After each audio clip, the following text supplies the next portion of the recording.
The Howard Hotel was a bustling night spot in the West End of London, with a large restaurant, a small ballroom with swing dances on Saturday nights, and entertainment in the lounge. The other 6 nights a week, Lisa posed for a photograph that was placed on an easel in the foyer. In the Oak Room, Lisa Jura at the piano. The first night, she chose the liveliest of Chopin's mazurkas and several of Mendelssohn's songs without words. She learned fast to avoid Bach and Beethoven. The crowd was appreciative, and so was the manager when he saw the patrons moving from the restaurant to the lounge. "Play Peg O' My Heart," someone yelled. "No, play I'll Be Seeing You." Lisa smiled and tried to be charming, but she realized immediately that she had better find some new music. The next day, reveling in the wonder of having a free morning, she shopped near Tottenham Court for the favorite tunes of the day. Her training in sight reading really paid off, and soon the entire room was singing along with Lisa's spirited versions of the wartime hit parade. She played "We'll Meet Again" and "I'm Going to Get Lit Up," "When the Lights Go Up in London," and "When They Sound the Last All Clear." Sometimes when she saw a soldier in an RAF uniform, she would think of Aaron, although more with nostalgia than with the sting of longing she had first felt at their parting. But her worry about him intensified after the hostel received a telegraph from the War Department, advising them that Paul Goldschmidt had died. The telegram was addressed to Mrs. Cohen, whose name had been filled in under Mother. Mrs. Cohen passed the telegram around the quiet dinner table, and saddened fingers touched the words, "Valiantly gave his life in service." Mrs. Glazer led the recitation of the prayer for the dead. May God remember the soul of Paul Goldschmidt, who had gone to his eternal home. Paul's death was a blow to Lisa, not only because she missed his sunny smile, but because it brought home the reality of a danger Aaron faced. The next day, she went to a small storefront shop that she often passed in Cavendish Square, where she had seen the sign, "Star Sound Studios, sending greetings to your loved ones far away." Even though the man was impressed by Lisa's rendition of Liszt's romantic Liebestrom, adjusting the dials of the machine that cut the grooves into the 78 RPM gramophone record, he still charged the full £2 for the service.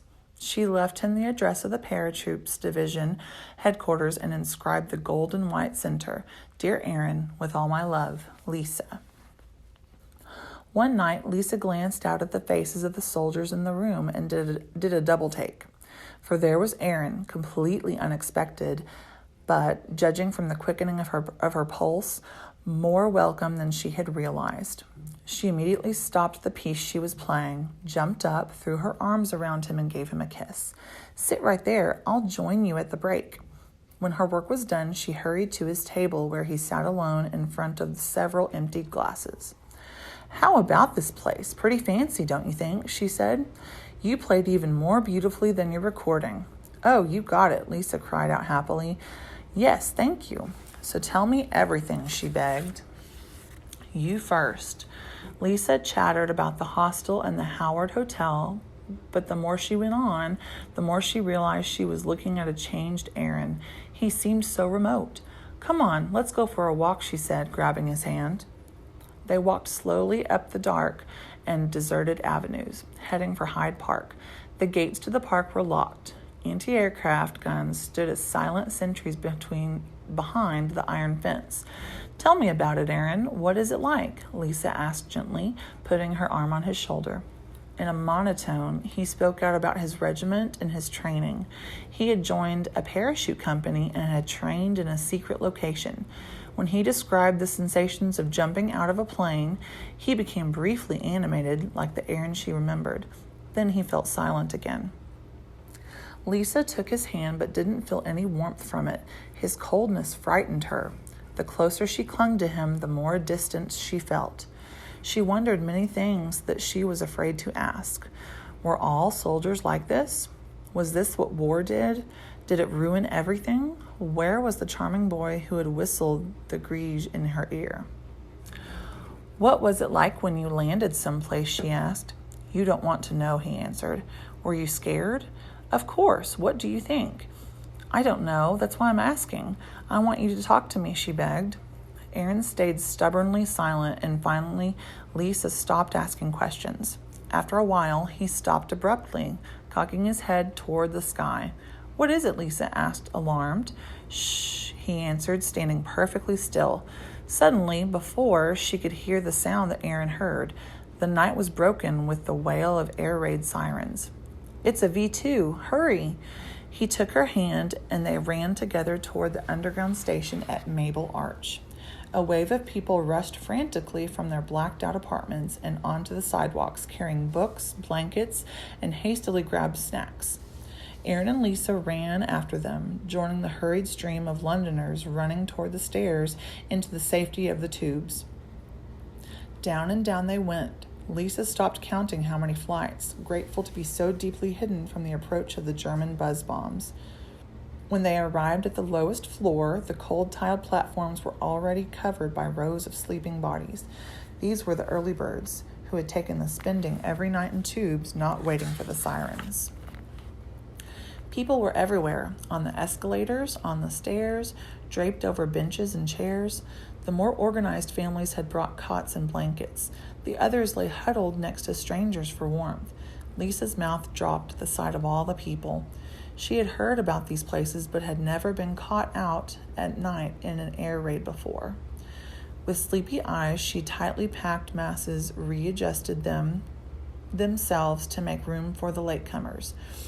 Aaron found a wall to lean against, and the family next to them moved over a few inches with a nod of respect to his uniform. He took off his jacket and spread it underneath Lisa to shield her from the cold.